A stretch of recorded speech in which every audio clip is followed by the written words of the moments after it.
What's up, Summoners? King Blair here. Y'all already see the running Ross. Y'all already know what we're talking about today. We are talking about Yufine, or Holiday Yufine. I'm not gonna do Yufine because that sounds ugly, but that is what people are calling her. But we're gonna be talking about her and summoning for her. This video was made on her release, but it was posted one day later, just so you guys know why you guys see the lag a little bit. It is because of that. But if you like the video, make sure you like, subscribe, and join the Discord link. Y'all have been doing amazing on all of them. The subscribe and the Discord, we just keep growing and growing, and I'll make sure to post it next time when I do a stream like I did last week, but it won't be for another 2 to 3 weeks, just because I have to get a lot of stuff set up first. But yeah, without further ado, let's just jump right into it. So first, right off the bat, should you pull for her? That's always the question I'm trying to answer with this video, and it's a yes. I'm gonna tell you this with every single event limited, but there's a lot more to this character. So she, not only does she look amazing, like her design is insane, her skill animation is beautiful, it's gorgeous. She's also a limited unit, and she's going to be extremely meta. You're going to be seeing her the next year until you're sick of seeing her, and I will explain to you guys why. Not only is she just a niche Bazaar counter, but she's also just a good standalone unit on her own. She's so solid. She's so great. But all right, let's just jump right in. I still feel like a lot of people don't understand why her kit is so good. And they're just like, oh, she looks okay, right? No, y'all, she's bonkers. And I'm gonna go over it in a second. First, of course, starting with the stats. So let me go actually to her. So she's a warrior, but we'll talk about the artifact as well because it pairs up really well with her. It's another unit that her artifact makes her a lot stronger, but we'll talk about them in a second. First, stat-wise, she has some nutty stats. So first, there's two things I want you guys to notice. One, the attack, pretty good, right? Pretty solid base attack. The other thing I want you guys to notice is the base health. That is Bruiser level. That's about how much HP Charles has. And then the defense, 627, she's not scuffing on defense either. That's Bruiser stats, like just in your face. And she still has a decent speed stat. Bazaar is 108, so she's actually faster than Bazaar, who's a unit that she's going to counter.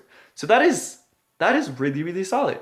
Those stats are gorgeous. And then their imprint that she gets, oh man, one, the health. So the health is kind of flipped from Seaside. So Seaside is top and front, she's bottom and front. So what's kind of cool is if you manage to have a triple SS Seaside and a triple SS Yufine, you can give each of them HP up if you put them on the same team. I thought that was kind of unique. I thought it was kind of cool that they're keeping like that consistency.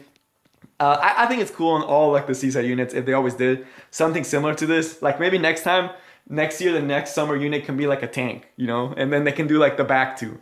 I don't know, just an idea. But the other thing is her self-imprint being attack. It makes so much sense for her to have attack. And it's honestly kind of a little strong that she actually has that imprint concentration. So it's really, really solid. But all right, before we jump into the skills, I do want to touch on Bazaar really, really fast. In case you don't know what he does, it's important to say what he does. So I'm going to go super fast on this because everyone should know what Bazaar does. So 108 speed, pretty standard. AoE attack that strips all buffs, pushes back by 30%, and applies the unable to be buff debuff. This paired with the Abyssal Crown gives him a chance to also stun, so he can have up to 2 debuffs and push back 30%. Very oppressive unit in RTA. If you get this off in RTA, you're probably winning the fight. If you're getting this off in arena defense, you're probably winning the fight. Unless you have, like even with Emil Tywin, which is one of his better counters, or even like Cowrick, it still relies on a lot of RNG. There's no surefire way to actually stop Bazaar, and he can just like apply 2 debuffs to your whole team and you just lose. But Yufine, oh, after her this, Bazaar is gone from arena defense. I do not expect almost any Bazaar to be in arena defense because it's almost gonna be like bad for the player that has the Bazaar in arena defense because people are just gonna stomp on it. He will come back in the future because Yufine is limited, or Yufine is limited, so she will go away. Like not as many people will have her, especially in lower ranks. Bazaar will probably still come back, but for a while he won't be around. Like probably starting like for sure by the end of the month when people finish building the Yufine. But going back to her, so let's remember tanky stacks, Bruiser stacks, and pretty good attack. So again, just remember that. Now onto the skills. Before that, of course, animation. Gorgeous. I love the hair. I think the buns look so good on her. The flowers, the color scheme, it just screams summer. Like, I don't know, it just makes me feel like happy looking at her. Like, it just makes me want to go to the beach, even though y'all know we can't right now because, you know, stuff in the world's going on. But like the skin just looks, it looks gorgeous. Like her idle animation is gorgeous. The ring should not be sticking to her leg. That's a magnet. That's a magnet ring on her leg. Like her left leg, that's a magnet ring. I don't know how that's staying on. But it's cool, you know, like it makes her look like she's just chilling at the beach. I am a little disappointed that the sword is still just a sword. I thought they would at least add the plushie. But all right, let's actually get onto the skill, which is the thing that you guys probably like care about. So the skills, my thoughts on it, and why I think it's broken. So first, this skill is stacked. People are saying, oh, it's just a Bazaar counter or really, really good. But I'm going to tell you she's just stupid really good. Because you'll start seeing that she's not just a Bazaar counter. So first, this is probably one of the most unique and strongest S1s in the game. So first, burn chance. 60% chance when it's fully Molar Gored. Ow. Burn is based on the attack of the hero, right? So she has pretty good attack and she has self-imprint attack. So this burn is going to be doing quite a bit of damage. You might be wondering, okay, a bunch of other units have burns. Why do you say it's so unique? Why do you say it's so strong? Well, it's also an AoE attack when it's your turn. So that means you're attacking everyone and giving everyone a turn on your basic attack. Granted, it does have to be Yufine's turn, so dual attacks will not work. Similar to Kayron's, if you want to think about it that way. Kayron can do that AoE attack and it's super broken. She can always do that, has no requirements as long as it's just her turn. If not, she'll just do a single target attack. I'm kind of curious. I'm pretty sure the dual attack animation is going to be just her, the regular Yufine cross slash. But I don't know. I still wish it was the plushie. I think the plushie would have looked great. Or not the plushie, like the little donut thing would have looked amazing. But that's fine. The other thing that's crazy about this skill is it ignores or is unaffected by elemental disadvantage. So first, animation-wise, like this is gorgeous. That looks great. It looks amazing. Y'all see it's AoE, 60% chance. You're putting it on at least 2 targets every time, if not 3. And of course, if not 4 if you get lucky. But most of the time, it'll be at least 1 to 2. Biggest thing with this skill is that it ignores elemental disadvantage. What this means is that you are hitting Seaside Bellona. You are hitting Crow. You are hitting Diani. You are hitting all these meta water units with an AoE skill. Guaranteed that can apply a burn and do like basically pretty good damage. Burns do a lot of damage when you have someone that has a lot of attack. So this is so strong against all those arena defense teams that have a lot of water units, or RTA in particular. This is so strong because you just ignore it. You can actually burn Seaside Bellona with this skill, and like you can be guaranteed that you're not gonna miss on Seaside Bellona. That is so good. This S1 on itself is probably one of the best S1s in the game. I think Lilius, even honestly, might be the best one. We'll talk about where you can use her, but this skill lets her actually be a really good farmer. So if you're a new player and you build Yufine all the way up, amazing farmer. Amazing farmer, because this is just her S1. It's just so good for farming. It's always a guaranteed AoE when it's your turn. That's so good. And then burn, you can just kill bosses with it. But all right, that's just the first skill. Already broken. Second skill. This is the skill that just kills Bazaar. So reduces the effect of decreased combat readiness effect by 30%. So this goes up to 50%. What this means is Bazaar's AoE skill, instead of pushing you back by 30%, it's just pushing you back by 15 for your whole team. That's a lot.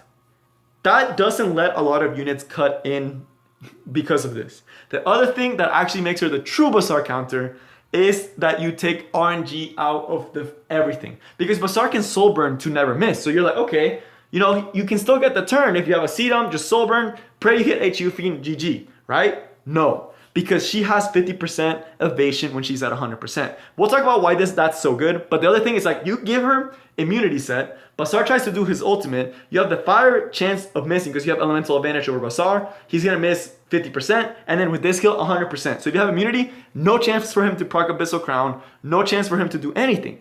So all he gets is a 15% push on your team. And yes, you might be like, oh, but then he can stun the rest of your team, right? Nah, we'll talk about that in the third skill. But basically, all Bazaar does when Yufine is around is push back your team by 15% and does not include her. And we'll talk about why that's important with her S3. The other thing about this skill that honestly I feel like not a lot of people are talking about, but it's so good for a bruiser. We talked about how she has really good bruiser stats, right? When she's max health, she will always have that 50%. So as long as she's max health, she has a 50% chance. Why is that important? I want y'all to think of FCC. Y'all know that broken unit that gives a massive thick barrier? Put that on Yufine. If you miss on her with her defensive stats, you are not breaking through that barrier. You're just not. Which means she gets multiple turns of evasion up.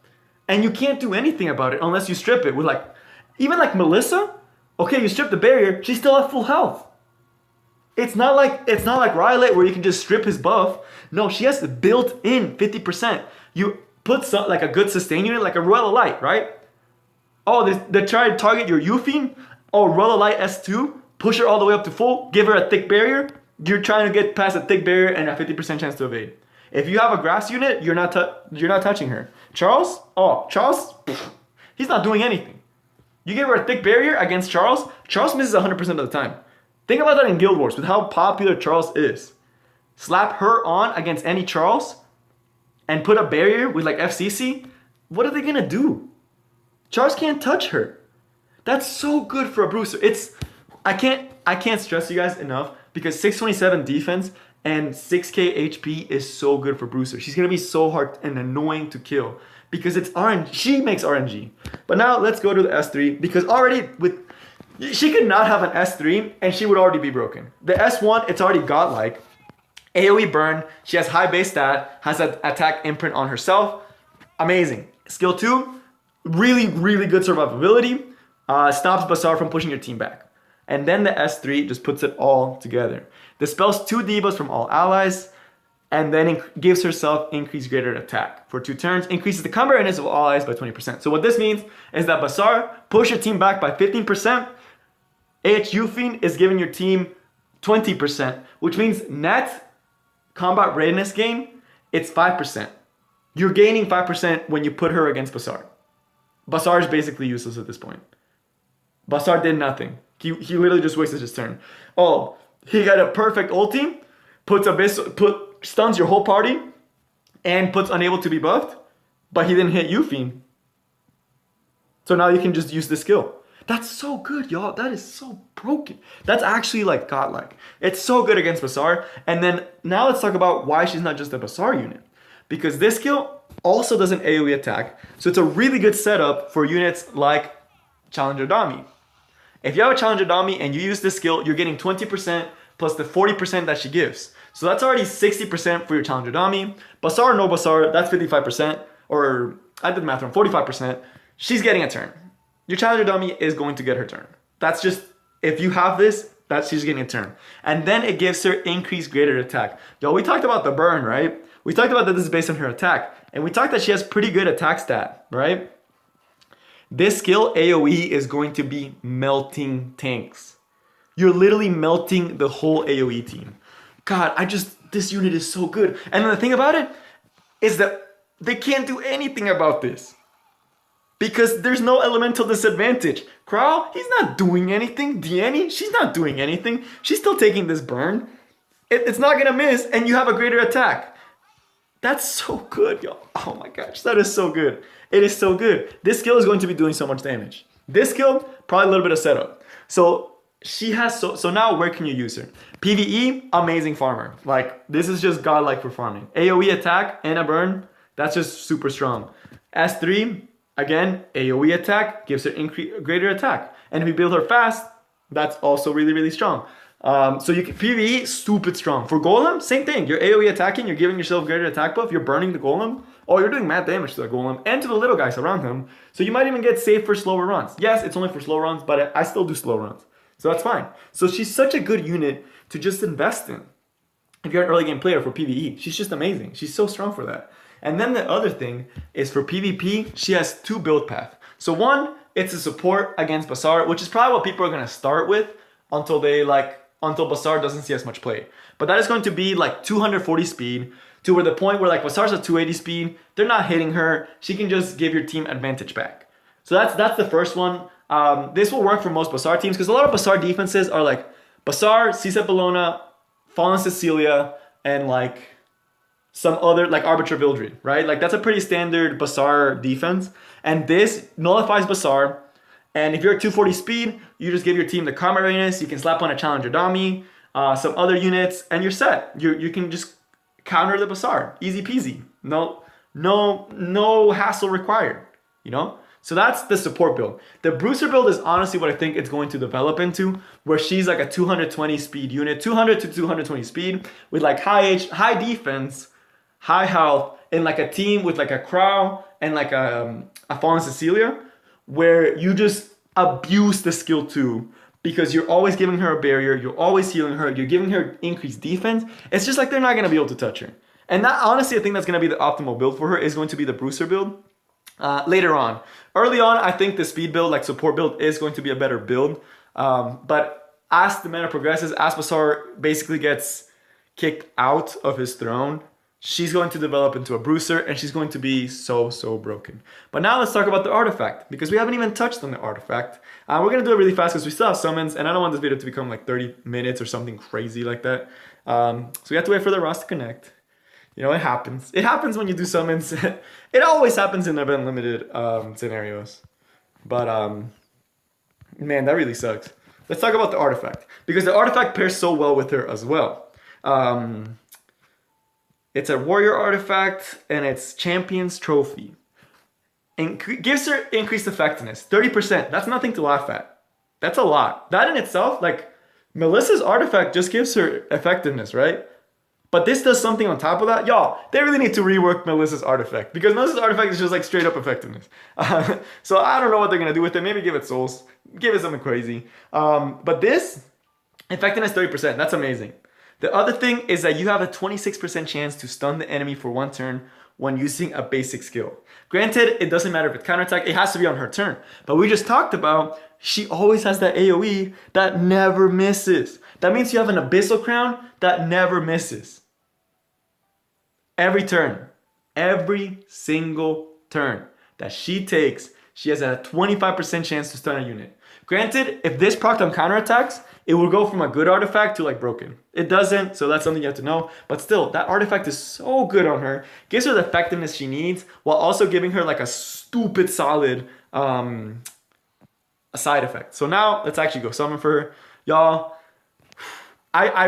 it's going to be one of those units that you pity. Oh wow, we got lightning. Bro, if this is her, that's wild. Oh, it's not her. I got super excited. Moonlight Dreamblade, we did need more of those though. So I'm not complaining. Y'all, this is gonna take a hot minute, isn't it? But you know, people have been lucky. My guild like got hella summons. Like they had so many good summons. I think like half the guild ended up getting Yufine with like 450 summons. So that was kind of cool. But yeah, shout out to the guild. If you're curious about it, they're a super cool community. If you're interested, I will post the information of the guild in the descriptions. Reach out to one of the guild leaders, whether it's Red or the other one. They're both amazing. And it's just an amazing guild. Oh, is this the artifact? Ah, it's not the artifact. But yeah, I highly recommend that you guys go check them out. It's a really fun guild. It's competitive. It's just amazing. So I'll leave the information for the guild in the comment description so you guys can see if you want to join. But all right, let's keep it summoning. We got to keep the energy. We got to think Yufine.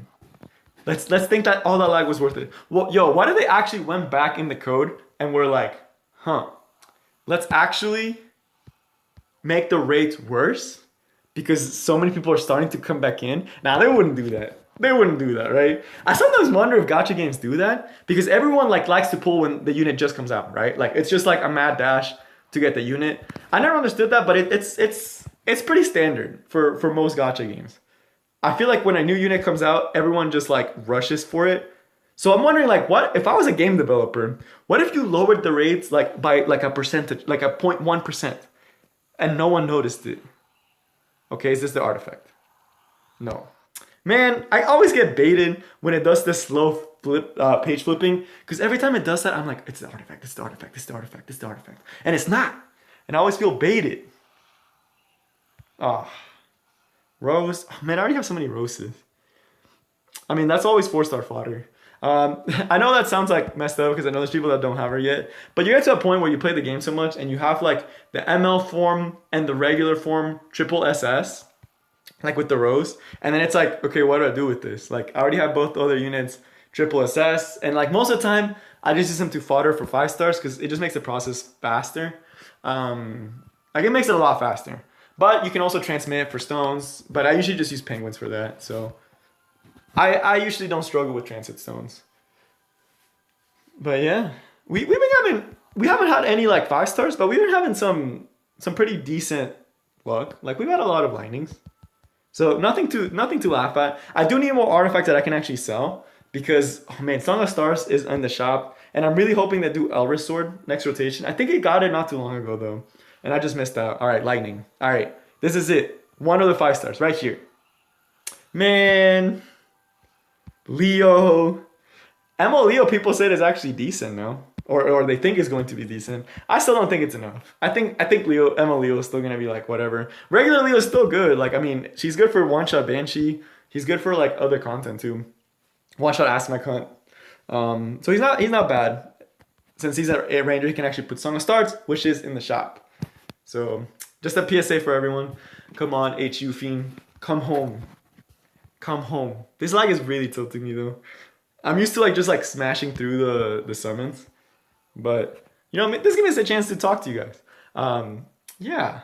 So let me just think of something. So I am planning to do a stream within the future. So I mentioned it at the beginning of the video. We did do one stream and it was super fun. But if you were in it, you knew I couldn't read the chat unless I actually opened the window. And then it's just like, it just kills the vibe, you know, if I have to check the chat. So I do need to get a new monitor, which is gonna take me a while. I'm ordering one. It's gonna take like 20 days or so. So I won't be streaming for some time. So yeah, kind of sucks. I know. I really enjoyed it before. But yeah, we just have to wait for that. Once we get it though, oh man, you know we're gonna be back to streaming. Or maybe even if I get desperate, I might drop a stream and I'll let it know in the Discord. And then some people on YouTube, like a lot more people came than I thought to the first stream. All right, we haven't gotten some shinies in a while, which sometimes for me, it's like I won't get a shiny for like a good like 20 summons. And then it's like, boom, shiny. So could be one of those cases. I'm hoping. We just got double Rusin. Y'all, I'm telling y'all, time gate is actually a thing. I really do feel like people who summon right after the patch, like the second after, like that were in the game and just summon right away. I don't know why, but I always feel like it's better rates. But I could be wrong. All right, there we go. There we go. Let's see if the pattern fits. Okay. Okay. No! Why do I get baited like that? I already have Cartua Triple SS. Both versions. I honestly feel like accounts are like secretly cursed to receive one of the same unit. Like I still haven't maxed my SIDS.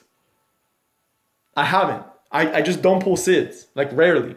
And it's like, why? Man, this is tough. At least let's hope we get the artifact because the artifact is always stressful. The unit, it's like, okay, if I hit 120 club, I hit 120 club. Like it's a fact of life. But the artifact is like, it makes you sweat because you're like, I might never get this artifact. And I have to play with a unit with a different build than the one intended by the developer, you know? Or like with Seaside, it's so crushing. If you don't have a specialty drink for Seaside, she's a different unit. She goes from like a really good unit to broken with the artifact fully maxed out. Right, last 2 summons. Let's play. Oh, let's go. Let's go. Let's go. Let's go. Let's go. Let's go. Okay. Okay. Y'all, Epic 7's baiting me. Dami? I actually kind of want to Dami. I've seen some really cool builds around with her. Man, I feel like I got baited. I got big baits. Oh, man. Come on. Please give me one last lightning. No. Well, it looks like that is all we have for today. It's a sad day today. You know, you can't get every single one. But yeah, I hope you guys enjoyed. I hope you'll enjoy it. And I look forward for everything. Description for the guild is down if you're interested in it. They're awesome, talentless. Discord them. They are very helpful. Amazing community. It's like they're always talking. It's always great. But yeah, that's all I have for you guys today. If you liked the video, good luck in your Yufine pools. I hope you'll have better luck than I did. And you get the artifact and you get like 2 dupes of her with like 20 summons. That's my wishes for y'all. But that is all I have for you guys today. And I will see y'all next time. Peace.